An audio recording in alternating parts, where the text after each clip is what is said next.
walk out my front door and build a shelter.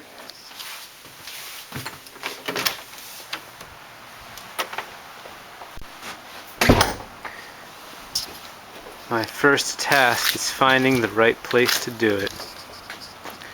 Where would be a good place in this environment?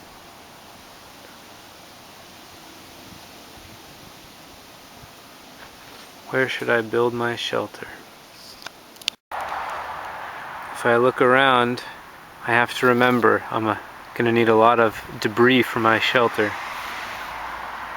So before I find a location, I should look for some debris. This tree will lose a lot of leaves and I'll be able to collect them. There's also some debris piles already started, so I'll be able to use that. Maybe there's some debris underneath these trees as well. Underneath this huge cedar tree would be a good place for me to build a shelter. The cedar is going to block a lot of the rain, and my shelter should be able to do the rest. I'm going to clear this area out, make sure it's comfortable for sleeping. Another discovery in clearing out a place underneath the cedar is that cedar is very soft and there's a lot of debris. And though I'm using a rake, and we wouldn't normally have one of those, there's quite a bit of duff and debris that I could use for my shelter after I've built the frame. So in clearing out the space under the cedar, it looks comfortable, and I've already started to get some debris for myself.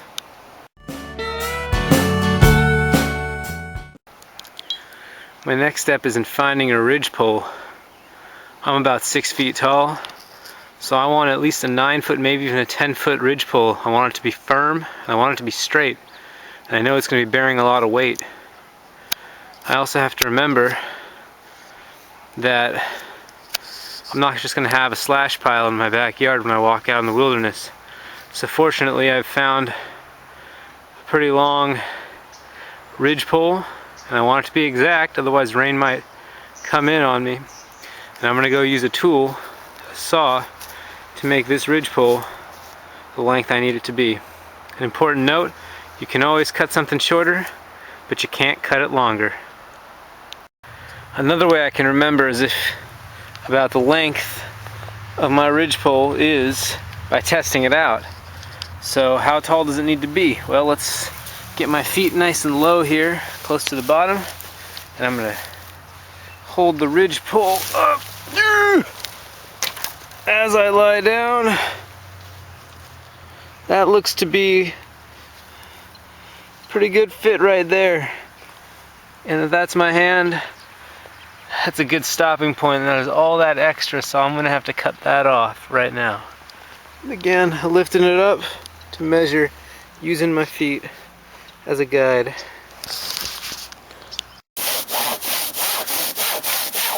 And explorers, don't forget, if you're sawing on the ground, you can use a prop underneath to make it easier for you to saw.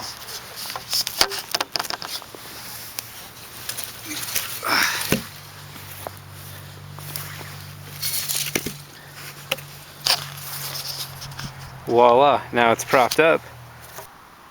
Explorers, this is more than an efficient height. I'm about 6 feet, and that's almost double me, close to 11 feet on my ridgepole.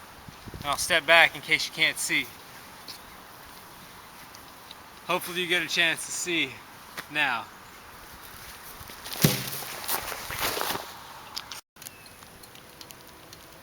In the end, explorers, the perfect length for me, about 6 feet tall, was an 11-foot ridgepole.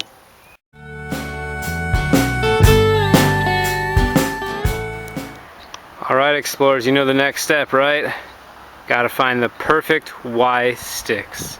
This takes a long time. Now explorers, remember, here's some Y sticks. There's my Ys.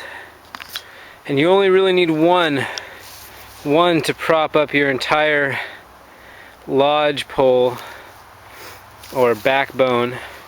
But I also have 2 sets. Remember, 2 makes it easier to get in and out.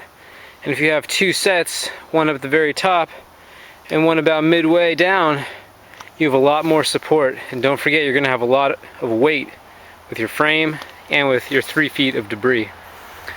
Just so happens that I built this next to a fireplace, or I've been sawing next to a fireplace, but as I was sawing and breaking branches, there was some byproduct, and these sticks are not to be discarded. In fact, these can come in handy as part of my structure or to be carved for something else later. Explorers, remember, once you have your Y sticks, you can dig a little hole and you can place your Y stick in it, and you really only need one to hold up your supporting backbone or lodge pole, or ridge pole rather. But it's worth taking the extra time rather, to get two. Do you know why?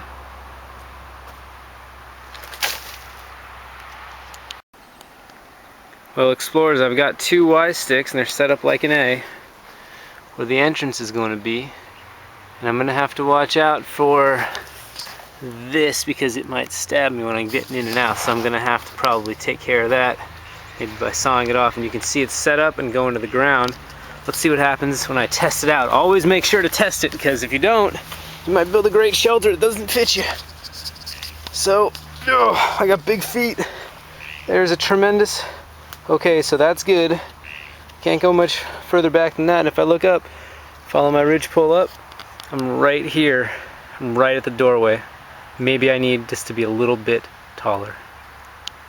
Hey explorers, I just figured out a trick. I don't know if it's true always, but check this out. This right here is the cedar that works.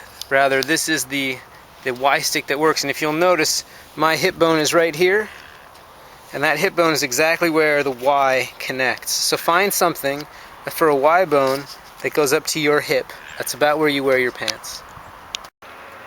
Well, explorers, here's my ridge pole. Here's some Y sticks. 1, 2, and then here are the other Y sticks, and I'll come around so you can get this angle too. Let me zoom back out for you. My Y sticks are here and down there, and upon further review, you'll notice that nothing really sticks up and out more than it should. Everything is pretty flush in terms of these being about the same, this being about the same as this. Nothing really sticks up, and that's going to be good. The consistency is going to mean that rain is going to stay out a little bit easier. Here's another challenge, explorers. You'll notice all this debris and duff ready to go over there too. I'm going to have to make the ribs for this frame, but I'm going to call my ridge pole a twofer. And I'm not going to tell you what that means, but I'm going to let you guess. Check this out right here. Here's a hint. Why is this called a twofer?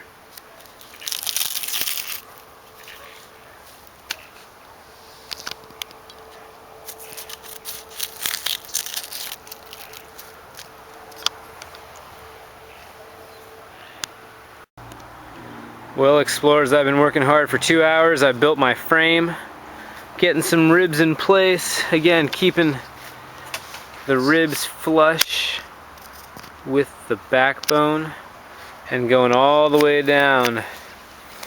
Also, just a little note for easy's sake, I added a lot of debris after I measured where my feet would be. My feet would come to right about here.